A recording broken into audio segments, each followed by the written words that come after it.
Welcome everybody to the Pop Report with Fulton Lee. Lee, how you doing, man? Doing pretty good, dude. How are you? I'm good. My name's August. Lee and I have been friends and musical collaborators for, I guess, the better part of 10 years now. Was it like 2016, 2017, somewhere in there? Right. And we've been on quite a journey. Lee is now, you've got a little following out in the world of the internet. And this is a show we're starting called The Pop Report, and it's a chance for us to talk about pop music, something we both care about, argue about, and just love going back and forth about. And just, some pop culture subjects that I think we would have a fun time sharing with our audience. Lee, how have you been, man? You just got back from Nashville. What was going on in Nashville? Yep. Well, I've been doing this series where I sit down with people who can sing and kind of like teach them a little song and have them like feature on a song. And I don't know, I just felt like living in Virginia, it's great because you find people who are kind of like just like regular people, for lack of a better word, like an accountant with just a super good voice that you would never really know. And those are the kinds of people that have sat down with me, and it's been so cool. But I wanted just to see what it was like to go to a place like Nashville and put out my kind of like, because what I do is I put out a little post in different like singing groups in whatever city I'm in, and people come out to like sit down and be in the video. And so I wanted to see what it was like to do that in Music City, and it did not disappoint. I don't know when this episode will like come out, but the song coming out this Friday is a bananas, because the guy that sat with me was maybe the best singer I've ever seen with my eyes. Yeah, working on the track and hearing his voice, he's incredible. He's really great. Yeah. For any Fulton Lee fans who might not know, the band started in Nashville. That was our birthplace as a band. There's a lot of memories and a lot of special times had there. We got to go back there on tour earlier this year, and it was really cool to be back there and see our old stomping grounds. Yep. So Lee, we wanted to take an opportunity to sort of bring our audience into the conversations our band likes to have. Not just conversations, but arguments and differences of opinion about music, about movies, about pop culture in general, which is why we're calling it the Pop Report. Yep. I want to tell one brief story before we get started. This was from when we were on tour 2 years ago. I guess that was about a year ago now. And we were driving in the band van from New York to Massachusetts, which is about a 5-hour drive. We had just played a show in New York. We were making that 5-hour drive, and our sound guy at the time, whose name was Josh, was driving. And Josh he said something along the lines of like, I'm going to say something that I think is a little controversial. And of course, you and I, we like to argue about things. I think both of our ears sort of perked up. It's a long drive, and we're, looking for something to talk about. Right. And Josh goes, I think the Beatles are overrated. I remember this, yeah. And I feel like from the outside perspective of the van, it's like you could have seen both of our heads explode against the windows when Josh said that. And what Josh was then, and we love Josh, by the way. Josh was an awesome sound guy. But what Josh was then subjected to for the next, hour was a multifaceted attack upon the take that the Beatles are overrated, which included listening examples. And it was so fun. I remember it being so much fun. And that was one of my favorite parts about being on tour with the band, was just talking about the music and the movies and everything that we love. That I think this is a chance for us to bring our audience in on that and have them be a part of that. And I think it'd be fun to find ways to include our audience in the conversation. Yeah, true. A worldwide argument. That's the goal. Yes. Yes. So we're going to talk about some topics here that I'm going to have you react to. And we'll do kind of an immediate reaction, and then we'll go a little bit more in depth. But we've got 3 topics to talk about today. First out of the gate, we both love pop music. We both love the NFL. So there's no better place for us to start. Lee, I want your reaction to the Taylor Swift, Travis Kelce engagement. Oh, Taylor Swift, kind of is like an alien to me. Like, I I feel like I observe her brand, her music, her image, and to me it seems very what would you say? Like, it doesn't seem very extraordinary. It does not like disgust me. You know what I mean? I don't feel anything negative about it, but I don't. I like, and what this does, it makes me question whether I actually have like an accurate finger on the pulse of like what is good art and, you know, good whatever entertainment, because she's the most famous person in the world. And to me, you could swap her out with any other kind of similar artist and I wouldn't even notice the difference. Yeah. My one caveat to that is her earlier stuff. I mean, honestly, there have been a lot of songs throughout her catalog that do blow me away, but I think the most recent like 2 albums have been, my eyes totally glaze over on them. See, I think you're making the same mistake that I make, which is you're immediately evaluating her as a musician and her music, right? Well, no, I mean, I'm talking about her brand and her image and her music all wrapped in together. Like, I guess it's just so hyper relatable. Like, you know, I guess it doesn't like shock me, but I wouldn't have predicted it. You know what I mean? If you showed me everything that Taylor Swift is, I wouldn't have predicted like, oh yeah, that's the most famous person in the world. So clearly I'm out of touch in some way, you know. But I think we got to evaluate her as a pop icon, right? Right. Not as how good was her last, how earth-shattering was her last album, because we're both going to agree that the music is, let's just be frank, of recent pretty bland, right? Right.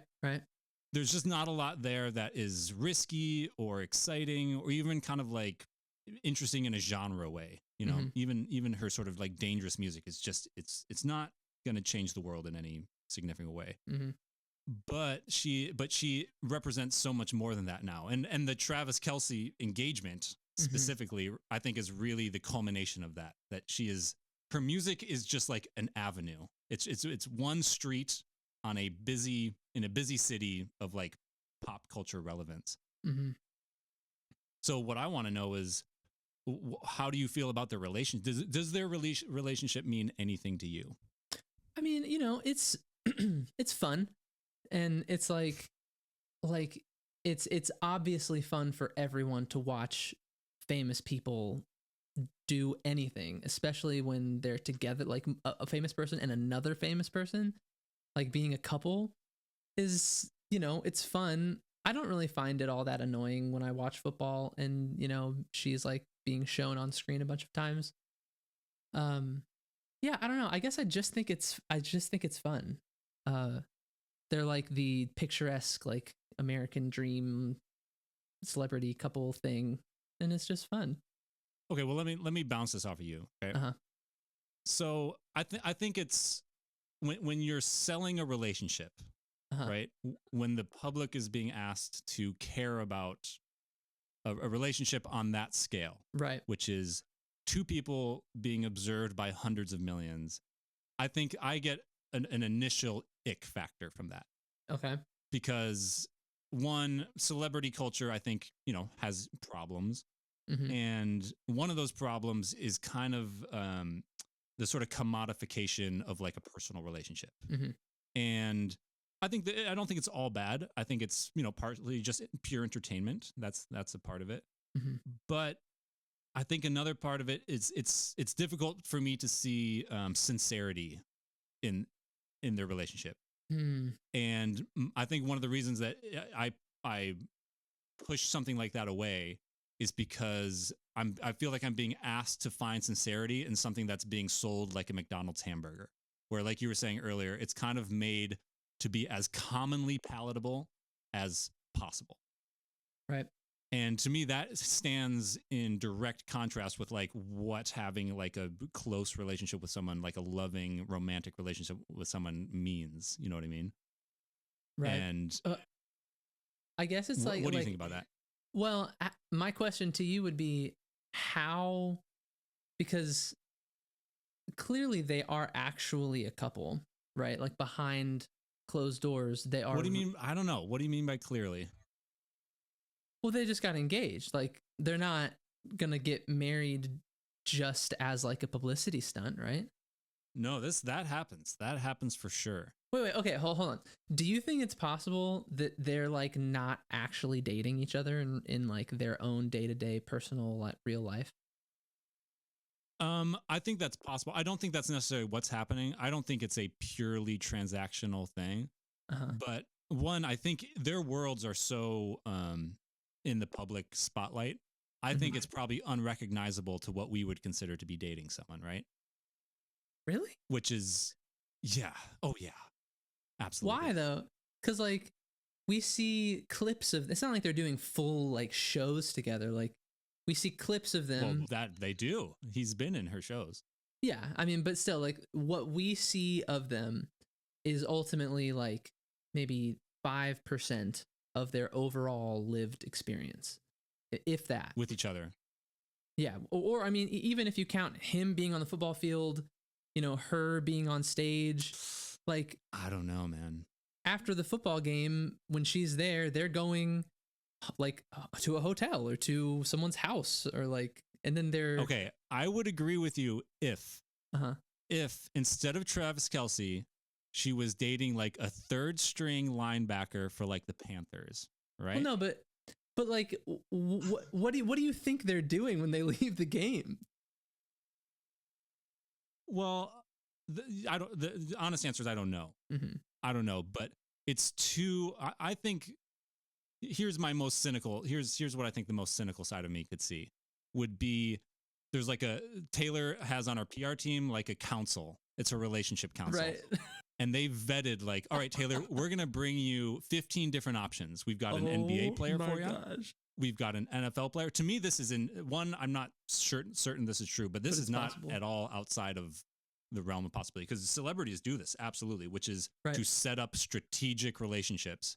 Yeah. And I mean, she's had lots of famous boyfriends, you know? Yeah. And they're like, all right, so Taylor, we're going to need someone who he's safe. You can travel. He needs a long off season. He's going to need to be in some shows, you know. We've got, and when I imagine whatever their one-on-one time of them just having a conversation after like, you know, a long day at work, whatever it is, I have a hard time really seeing it be like two like life weary humans just connecting in the way that they would, which could be, you know, I'm happy to be wrong, but wow. Yeah. Well, let me ask you this, Lee. Is there anything that could happen that would convince us 100% that this is like true love? You know what I mean? That's a good question. Like what if Travis Kelce had like a Michael Vick moment where it turns out that he was like running an illegal dog fighting ring. And then Taylor stuck with him when that came out. Yeah. Then like, I would be like, all right, I was wrong. She loves him for many more reasons besides the sort of strategic, you know, long-term view. Is there anything short of that we could see where it'd be like, okay, they truly love each other. This is something we can invest in, like we would invest like in our cousin and her long-term, you know, relationship working out. Yeah, I mean, it's a good question. Okay. What about this?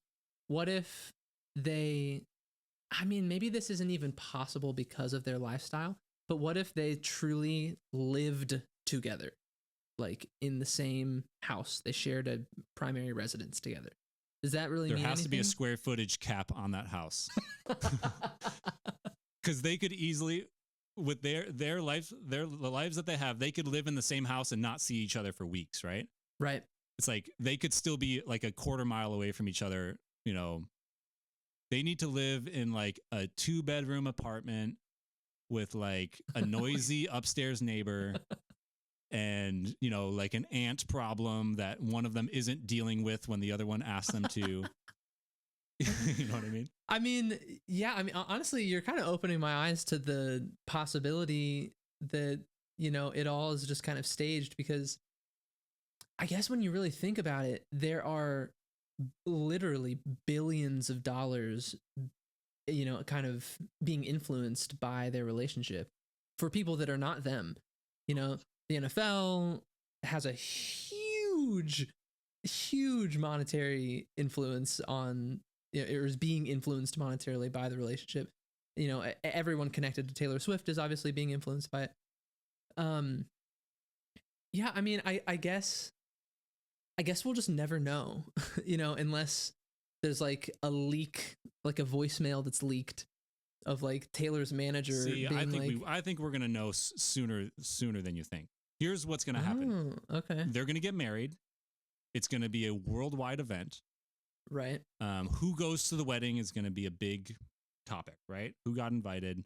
Patrick Mahomes is gonna go. Patrick Mahomes' wife is gonna go, and then it's gonna quiet down for a while. Mm-hmm. And Travis Kelce's probably gonna retire. Mm-hmm. The Chiefs might get bad, mm-hmm. and I think they're gonna break up. I think it's gonna last. I think it's got a cap of like 3 or 4 years. You're like opening my mind. Because I See, am, but this is how celebrity relationships go. I'm not like, this isn't me pioneering a new theory. This is just what happens when like superstars get married. No, you're totally right. And like, I think they just do such a good job making Taylor Swift into a normal person, like somebody that's just relatable, who's you and me. And so when I see her with Travis Kelce, I just perceive sincerity.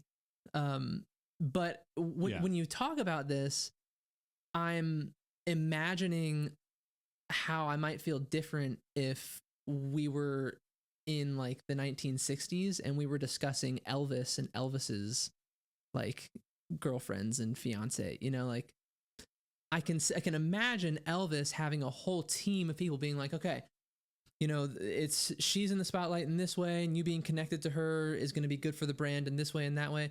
Maybe because Elvis, his image is larger than life, he feels like a product, because of how like just meticulously maintained even his look is and all this stuff. And then I realized like, oh, that Taylor Swift is Elvis. Like it's just that her brand is just relatable, girl who works at the coffee shop. Like, and so I just never think of her as such like a worldwide product in that way. But you're totally right. And I can point to it, like think about Kylie Jenner and Timothée Chalamet. That one I'm like, oh yeah, this is a mutually beneficial thing they're doing. They're both becoming more famous because of it. They're totally going to break up in like a year or two, but it'll have been good for them. And so, it makes perfect sense what you're saying. Yeah. And just imagine, so I think it's just a fact of life that currently Taylor Swift's music alone isn't going to float the ship, right? Mm-hmm. But when they break up, that album that drops is going to go banana sauce. It's going to be the biggest thing that happens on the planet. Okay, so here's a question for you. Do you think when they were drawing up the contract, quote unquote contract? Yeah, when the committee was adjourning. Yes. Do you think they had like a long series of negotiations with Travis Kelce and his team about how the breakup album is going to ultimately affect his career? I don't think Travis Kelce really knows what's going on.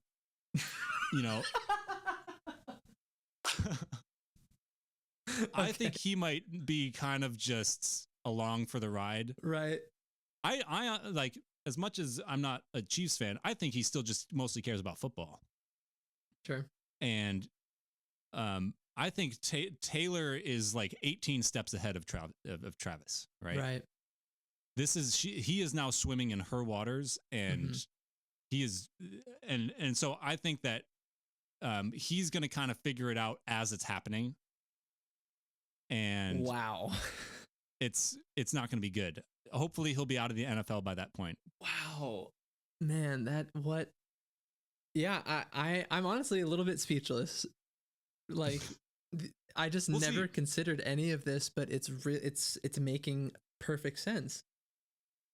I'm happy to be wrong in when like 16 years from now, when they both are like, 50 and they're kind of, look kids. like they're 50. Yeah. Then I will be happy to be wrong, but there's no way. There's just no way. Right. There's no way they both just ride off into the relationship sunset and, that's the last we hear of it. Do you think people that are that famous, it's just like not really, I can't think of someone that famous that just has like a straight up spouse for the long haul. You know what I mean? I can think of one. Okay. And you probably don't even know. It's a Pierce Brosnan played James Bond. Oh, okay. Married like a supermodel when they were both in their prime. He was James Bond. She was I'm not sure she was a supermodel, but like famous, beautiful, just kind of like classic movie star, wife. Right. And they're both like 65 now. They both look 65 and they like have an amazing relationship. And it comes up on the internet every once in a while as people kind of like holding it up as the one time that this happened. But like, anyway, we should move on. Okay. But this is fun. We'll check back in, we can. Yeah. Keep tabs on them, dude. We can open this back up. Right. We got receipts. Okay. We got topic number 2 here, Lee. Okay. There is a new Harry Potter series in the production pipeline right now. Right. How are you feeling about that? What's your reaction to that? Okay, the initial thing that it makes me feel is like, what's the point? It's not a continuation of the story. It's just the same story. But the caveat to that, where I kind of can get a little interested in it, is the fact that it's a show means they'll be able to expand so much of like the detail of the story. So all the things that were like left out of the movies for time's sake, perhaps they'll be able to like dig in, and like every little micro event that happened in the books will be able to be shown on screen instead of like cutting so many things out.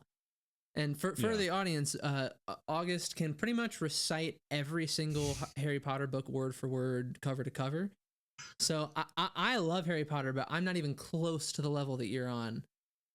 So that's how I feel about it. We should let our audience know. Sorry to interrupt. We should let the listeners know that on this past tour we went on, I think we watched 5 out of 7 Harry Potter movies. And it was like our day, at least for me anyway, my day started to kind of revolve around it, because it was you, me, it was Jack, who's our bass player, right, who loves Harry Potter. We were in Hollywood and Jack bought a wand, right? Oh yeah, that's right. Him and Jake's our guitar player, Jack's our bass player. Jake and Jack went to Universal Studios, and Jack unironically bought like Voldemort's wand and was cursing people like in sound checks with the wand. So, this is something we've been over as a band. And yeah, it's I think our different perspectives are useful here, because it's interesting for me to hear you talk about it, because you kind of feel like, why? Like, what is there? It feels like a remake. Yeah. And it shouldn't be further from what it actually is. Because for folks, so for me personally, Harry Potter is probably the piece of media that I consumed the most of in my lifetime. It's just, I am steeped in Harry Potter, and the fact that they're making a show out of it is fantastically exciting, because, as a kid going to watch those movies, you had so many unrealistic expectations about what you were about to see, because the books are so full of just storyline detail and character detail and funny characters and crazy moments. And in the movies, of course, understandably, they had to cut like 70% of that, and they just had to go with like what drives the story forward. The idea of it being a show, it feels like that's what it should have always been. Like, right. I feel like when they are remaking like Beauty and the Beast or something, you're just going to go see kind of the same thing, but prettier with like, modern CGI.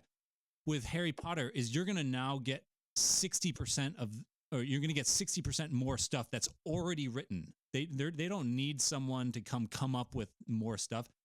They can just do what was always there, and needed to be there for the movies to be what they could have been. You know, I mean, we can hope that's what they do, but if they don't, I will never trust and never. It will be something will break inside of me if they manage to like mess that up. I mean, the way that they could. That kind of thing happens all the time.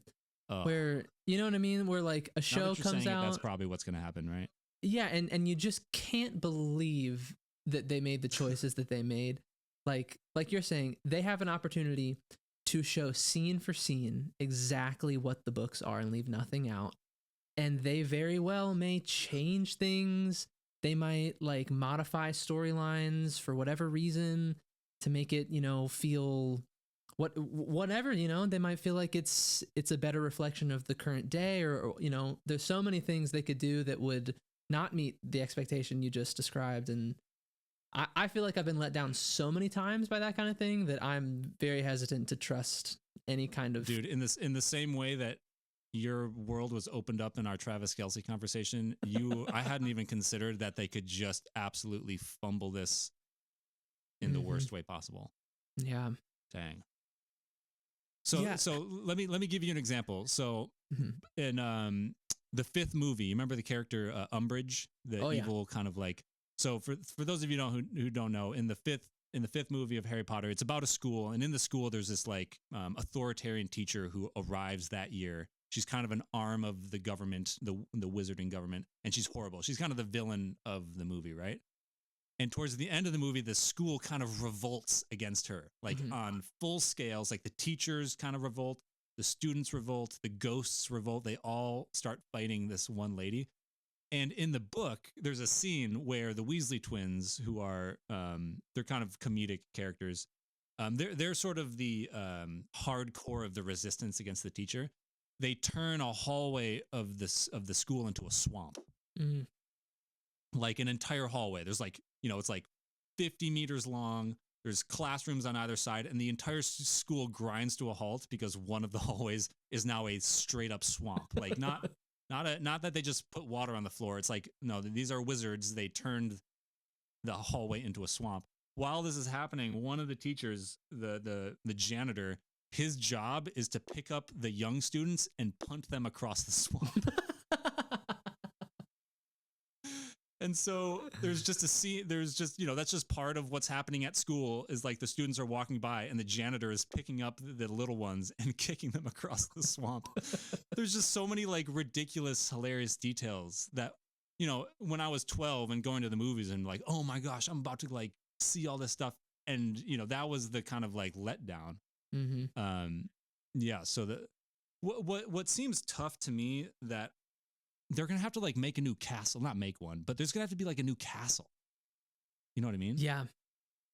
Like, is it going to look that different? What your castle's going to look way different. The castle in the movies is like perfect. It's a perfect Hogwarts. Right. There, you know, a new Hogwarts Express. What? There's going to be a different red train that goes through the British countryside that like looks significantly different than the other one. Yeah, I mean, I think this, when I think about it, I just think of all of the infinite amount of like opportunities they have to make it worse. Yeah. And I don't know, there's something about a new production studio taking on a legacy, like legendary IP where it's hard for me to name more than like 3 that didn't just absolutely fumble it completely. But you know, I don't know. I hope that they crush it, and I hope that it's everything that the books are, and I hope that, because I'm fine with like the castle looking different and the train looking different, but even still, you know, they could take liberties. That's it. So yeah.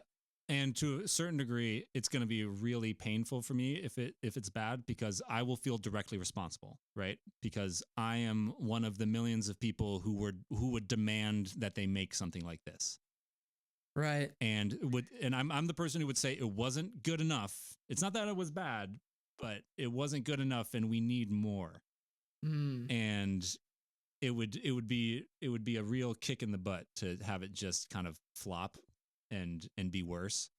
Because the truth is, the Harry Potter movies are actually quite good, and that's something I've come to realize. And in a large part, when we were on tour, this is when it kind of clicked for me, is how good the Harry Potter movies really are. Because we had a big argument where you felt like they were kind of trash, and me and Jack were like, no, like they're not the books, but they are incredible. And then, to your credit, you watched them and you were like, dang, you know, I didn't quite remember the quality. And like, dude, that's hard. It's hard to take a popular thing and then make a movie about it and it actually work. And yeah, you guys were right. I was wrong. And in a perfect world, this series comes out and it's like a new level of Harry Potter and a reawakening. I hope so. There's only one series that has ever been immune to what we're talking about right now, which is kind of the redo money grab, you know, kind of trap, and that is Lord of the Rings. Well, have you seen the series that came out about Lord of the Rings? I've heard the rumors, but it's not a remake as far as I know. That's true. It has thus far, you know, avoided remake, and I think it should until can we imagine a world in which the Lord of the Rings trilogy needs to be remade? Is it like like as a show? Just could it be? Can it be improved on? Is it possible? Well, I mean maybe in 2090, but I think that it was so ahead of its time that, you know, modern technology just isn't going to make it that, you know, that different. It'll take some technological development that would be the equivalent of like black and white to color. Exactly. Right? Where watching Lord of the Rings will have to feel like you're watching a black and white movie where it's like, okay, you know, now that we have 3-dimensional movies that, you know, real 3-dimensional movies, not just going to the movies with like colored sunglasses on. Now that the entertainment paradigm has progressed a whole new level, we just need it for practical purposes. We need a new Lord of the Rings. Until that happens, it's untouchable, right? No one's trying to redo it. Yeah, for sure. And I mean, so is Harry Potter if it wasn't for the fact that there are so many things left out of the book series. You know, I think that's probably the reason why a show is being made. Because they wouldn't remake the movies, right? Like, it had to be a show. Just so they could fit more detail in. But yeah, you know, like Lord of the Rings, I don't even know if it would work as a show anyway, but you know. Okay, man, let's close it out here. We got one more. We're going to do a little bit of a retrospective here. This is not the cutting edge of what's happening in pop culture now, but I think it's an interesting thing to look back on. And that is the Kendrick Lamar Drake beef. Okay. Yeah. Yeah, and looking back on that, Lee, what's your reaction to that entire kind of storyline from start to finish? I think it was like so weird. To me, it just felt like weird is the like instead of the word polarizing or the word like intense or what, it was weird. And the reason, I mean, okay, so many weird things happened. Like first it was the AI thing where he like used Snoop Dogg's voice and like Tupac's voice to like basically say that Kendrick let them down. And then, you know, and then there was just some genuine like rap beef. And that like the first like 2 or 3 songs, it was kind of cool. And then it turned into like you're a full-blown pedophile. You should be in prison. Like you're a sexual predator. Like you should be on a watch list. And like if that's true, like why are we rapping about it? There should be law enforcement involved. Like that's weird to me. It's so weird that we're rapping now about him being a pedophile, and like there should be a police report. Like the FBI should be involved in this. Like children are in danger, you know. And like as Drake, if he indeed is not a pedophile, how do you respond to that via rap? Like it's not like he's calling you like you know, a lame-o. He's not like dissing you. Right. He's accusing you of like a serious crime. And yeah, crime for which you can serve, it can just ruin your life and you can go away forever. Yeah, and you know, I will say, even though the subject matter was super weird, it so the lyrical content in a lot of it was like impressive.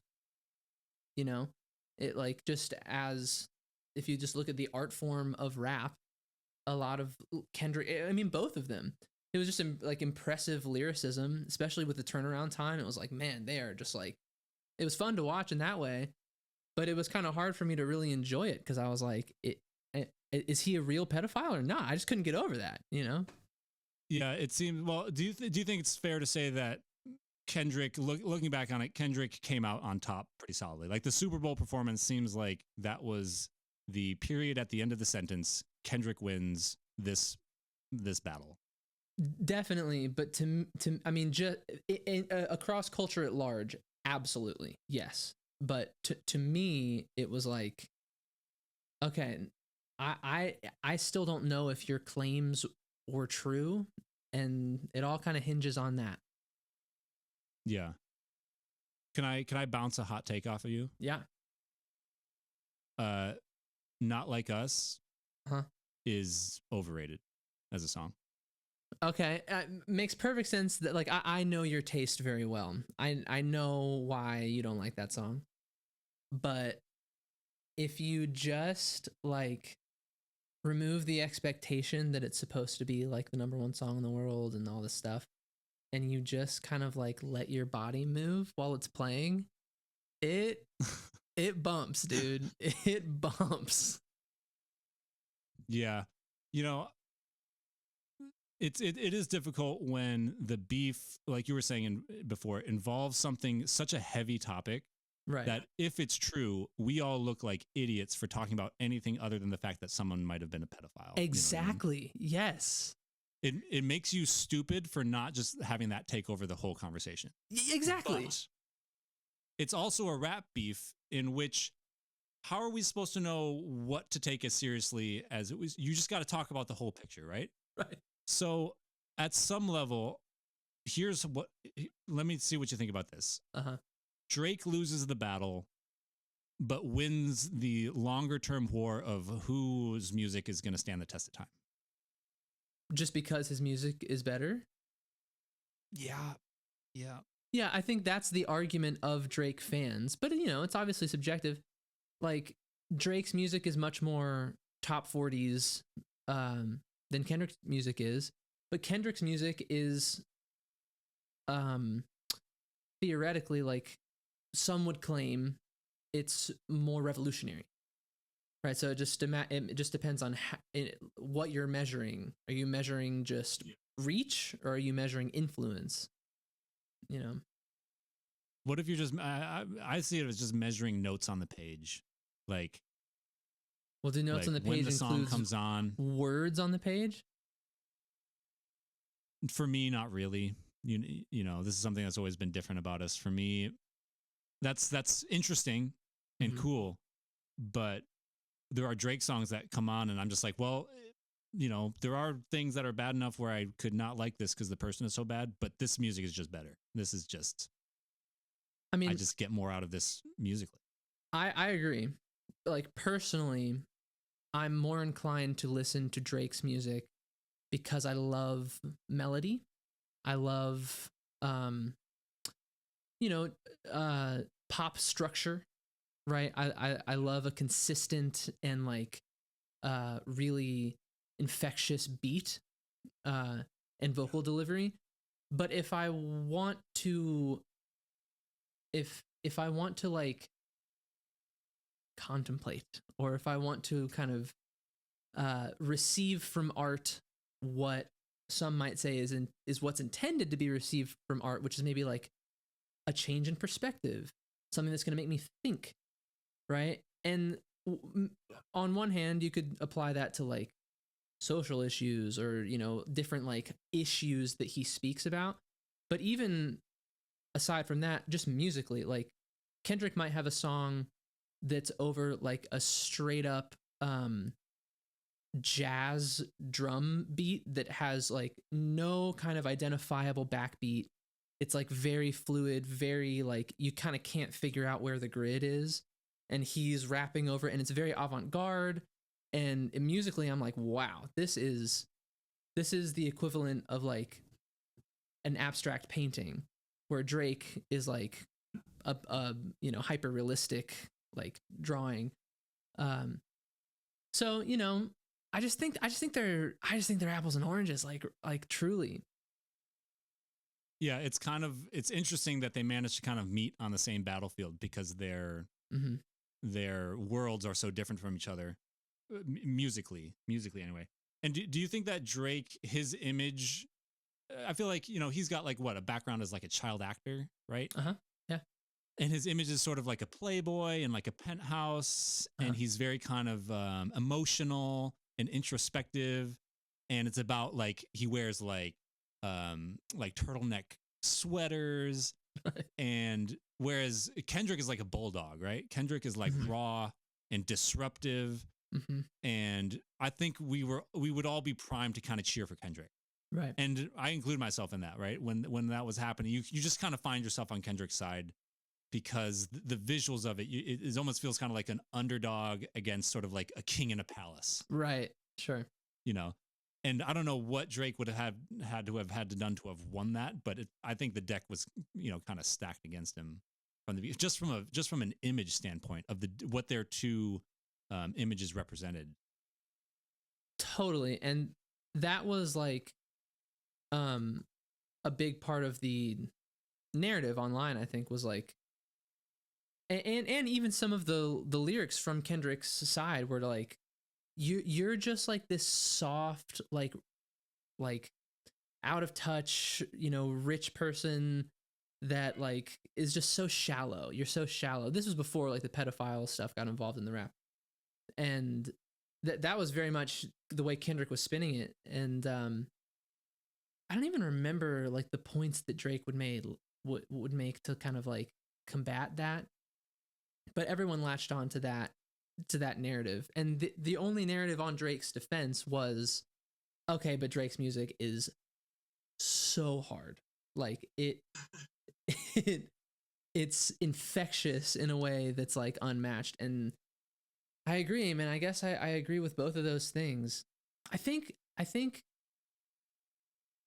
like I said, it all just comes down, like I would have had really no feelings about it, and kind of just found it interesting and been like, oh cool, Kendrick was like kind of like won or whatever, and it's not like Drake's losing sleep over that, and so there's no real harm done, because I am a Drake fan. But the fact that Kendrick made those claims, if they're not true, I'm so upset with Kendrick. Right. You know what I mean? And if they are true, yeah. Right. But it's like, I don't know. I guess if they are true, what I wanted was for the claims to then be backed up by evidence that could be acted upon. Like you said, like we shouldn't just be using this in a rap battle for the sake of like winning a rap battle. We should be using this for the sake of putting a dangerous person in jail. And yeah, it feels like the next time there's a rap battle, it's going to have to escalate further somehow, right? Like the next rap battle can't be like, hey man, your shoes are corny. And like now that it's been lifted to that extreme, like, it feels like we've just kind of, it would be gross to like somehow try and push that line somehow. Yeah, I don't know. I think it's also super, I find it emblematic of our culture in general. Like rap battles in the past have had this kind of, and because, J. Cole was like a part of it in the very beginning, and then he kind of bowed out. And his sentiment was like, hey, I have respect for both of these artists. I don't want to like get so personal. And I feel like the history of rap battles kind of has a little bit of that. Of course, you have like the Biggie and Tupac thing where someone died. And this kind of reached into that territory. But I think a lot of like rap beef has been sport, you know, and there's a level of sportsmanship involved. But it's like, you know, the temperature with seemingly everything is so high off the bat before a word is even spoken. When both of them went to such a deeply personal place that was like, this isn't a sport. I'm trying to ruin your life because you are such scum of the earth that it'd be better if you like didn't have a platform, lost all your money, died alone. Like there was just no limit, you know. It was full out hatred for each other. Yeah. Here's the last thing I'll say about it was when we were on tour earlier this year, it was in the winter and it was like right around the Super Bowl time where like that was kind of all right, Kendrick wins with the halftime show, right? Yep. But we went to Toronto. Mm-hmm. It was my first time in Toronto and we were driving into the city on the highway that's like elevated off the ground. So you're like just driving amongst the buildings, which is a crazy way to enter a city. Yeah. Like usually you're in a city, there's like dumpsters and like trash everywhere. We were just floating in between like high rises, and we turned on passion fruit. Right. Oh. And like, it changed my life. It's probably my most, other than being on stage performing, it's my most potent memory of tour. Wow. Was listening to passion fruit driving into Toronto.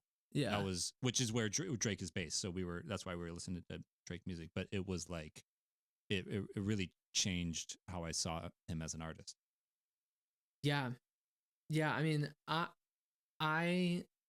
Drake has like a deep kind of groove in the formation of my musical self. You know, as where Kendrick didn't. Like, I wasn't super into Kendrick when I was like 18 and kind of like crafting my identity as an artist and my sound. But Drake very much was. And so there was, I would say throughout the whole beef, most of me was like, no, like, you know, like I don't want Drake to be like ruined. Right. But I also, he's gonna be fine. Of course, he's gonna be fine, but there's part of me that was rooting for him, you know, until all the other stuff got involved. Cool, man. Well, let's wrap it up there. This has been fun. Yeah, and you know, it's only our first time doing it, but I think it'd be really fun for us to find ways to just include Fulton Lee fans in it somehow, whether that's, you know, helping us decide on topics to talk about or giving us their opinions on, you know, the stuff we do talk about. It'd be really fun to hear people, because, you know, these are things that people care a lot about, whether it's, you know, Taylor Swift or Harry Potter or Drake or whatever. It'd be really cool to talk to our audience a little bit more directly. Yeah, well, we have a Discord, so if you're listening and you want to like tell us what topics we should talk about next time or any other input you might have, you can find the Discord through any bio, Instagram, Facebook, TikTok, whatever. You go to my bio, hit the link. There's a little option that says Discord. That's the most like likely way that me or anyone on the team is going to see a message. We like monitor the Discord, but if you DM or do any other, it could get lost. So yeah, hit us up on Discord. All right, man. I'll see you next time. All right, brother. Peace.